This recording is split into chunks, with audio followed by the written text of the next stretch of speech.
گانوں کی طرز پر نعت خوانی کرنا یہ کیسا ہے؟ اس حوالے سے برائے کرم رہنمائی فرما دیجیے۔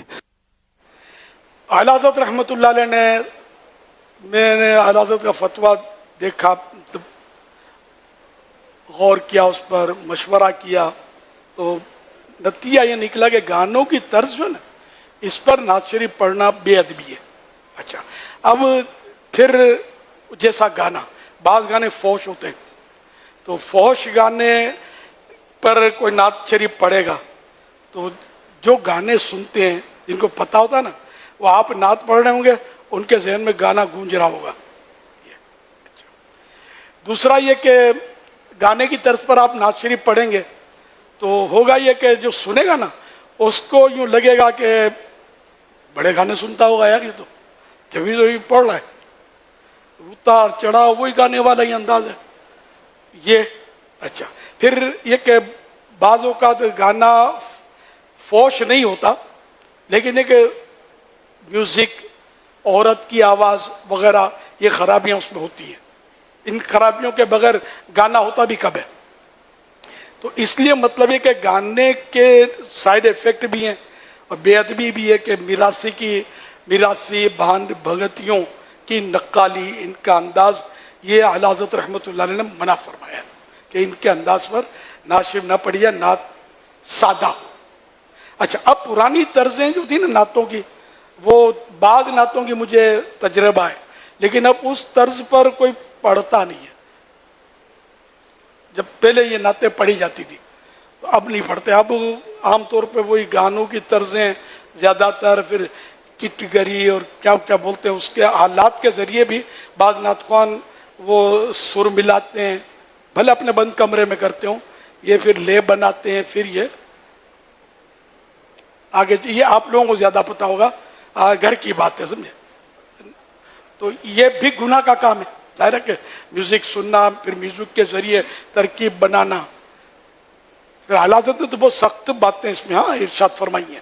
تو یہ ایسی اس انداز کی نعت خوانی کے تعلق سے، لیکن یہ کہ اب وہ ظاہر ہے کہ سمجھ جائیں اس میں کہ نعت گانوں کی طرز پر پڑھنا بے ادبی۔ اچھا، پھر نعت جس گانے کی طرز پر پڑھی، وہ گانا جتنا اپنے اندر خرابی رکھتا ہے اور نیا ہے یا بھی رائج ہے، تو اس کی ہلاکت، ممانعت بڑھ جائے گی کہ لوگ اس گانے کی طرز پر گھومتے رہیں گے۔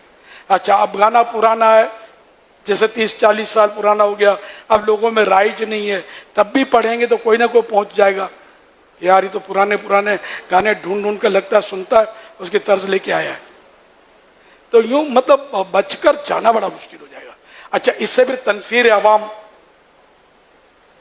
کی صورت، ہر ایک کو تنفیر نہیں ہوتی، لیکن ایسے لوگ ہوتے ہیں جو ان چیزوں کو سمجھتے ہیں، وہ ان کے اندر نفرت کی صورت ہوتی ہے اور یہ باتیں کرتے ہیں، پھر غیبتوں میں نعت خوانوں کی پڑھیں گے، بعض اوقات برائیوں میں پڑھیں گے، یہ الگ بلا۔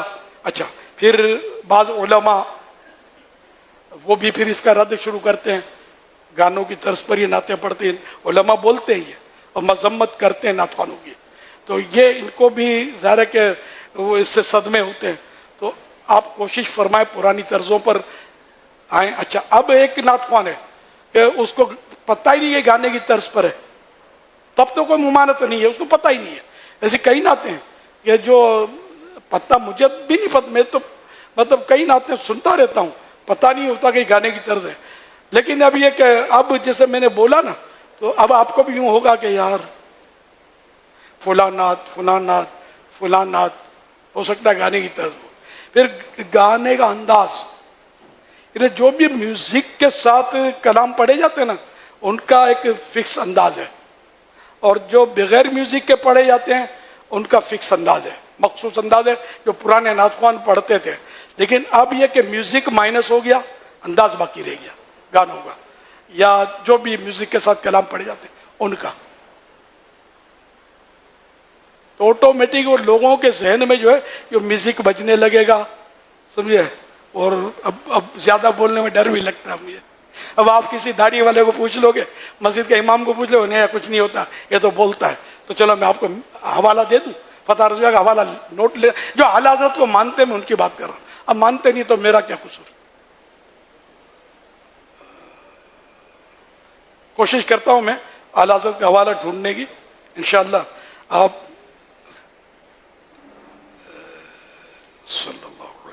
صلو علی الحبیب صلی اللہ تعالی علی محمد. ابھی جو میں نے بیان کیا اس میں بھی شاید حوالہ دوں گا. توبوا الی اللہ استغفر. صلو علی الحبیب صلی اللہ تعالی علی محمد صلی اللہ علیہ وسلم. فتاوی رضویہ جلد 23 meaning 23. Fatawa Razvia volume 23 page number 363. Fatawa Razvia جلد 23 صفحہ نمبر 363. یہ نوٹ کر رہے ہیں آپ. اعلیٰ حضرت کا یہ دیکھ لیں. جو میں نے کہا اگر میری سمجھنے میں بھول ہوئی تو میری اصلاح کر دیجیے گا. اعلیٰ حضرت نے تو مطلب ایسے الفاظ لکھے ہیں تو وہ تو میں آپ کو بول نہیں رہا نا. تو اپنے انداز میں تفصیل کر کے پھر میں نے مفتی صاحب سے مشورہ کیا ہے تو وہ اس طرح مطلب میں نے اپنے انداز میں آپ کو یہ سب بتایا. گانے کی طرز پتہ چل جائے تو پھر چھوڑ دیا کرے.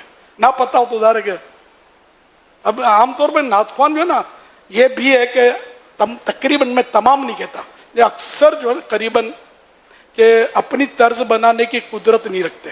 عموماً یہ کوئی مشہور نعت خواں پڑھتا ہے تو اس کی طرز یہ لے لیتے ہیں اور اس طرح یہ آگے بڑھتے ہیں. اگر غلطی ہے تو میرے کو بتا دینا. عموماً یہ ہوتا ہے. اب وہ نعت خواں جو ہے بڑا یہ اگر گانے کی طرز اٹھا کے کہیں سے لایا ہے اس کو نہیں پتا ہوتا. وہ پیچھے چلنے والے تو وہ گانے کی طرز پر پڑھ رہا ہے. متہم یہ بھی ہوگا. لوگوں کو کیا پتا یہ گانے سنتا ہے. تو اس لیے مطلب یہ کہ پرانی طرزیں وہ بہت مطلب اچھی ہوتی تھی ماشاءاللہ. لیکن اب یہ کہ اب زیادہ تر جھمانے والی طرزیں لوگوں میں رائج ہو گئی ہیں. ہمارے کسی دور میں تو وہ رلانے والی طرزیں ہوتی تھی. لوگ روتے تھے جھومتے تھے. بعض اوقات تو سرکار کی زیارتیں ہو جانا اچھے پہنچ جانا مدینے. اور تو کیا کیا ہوتا تھا پہلے ہم لوگ جب نعت خوانیاں کرتے تھے نا تو سناتے تھے کیا. لیکن اب انداز تبدیل ہے.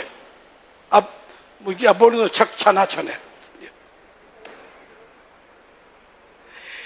گیدرنگ بڑھ گئی. اب سمجھے خوشیلان نعت خوان بہت میدان میں آ گئے. لیکن روحانیت جو تھی نا وہ مطلب بہت کم ہو گئی. اب یہ میں جنرل بات کر رہا ہوں. ایسا نہیں ہے کہ مطلب ہر محفل ایسی ہی ہے. ایسا نہیں. صلو علی الحبیب صلی اللہ علیہ محمد.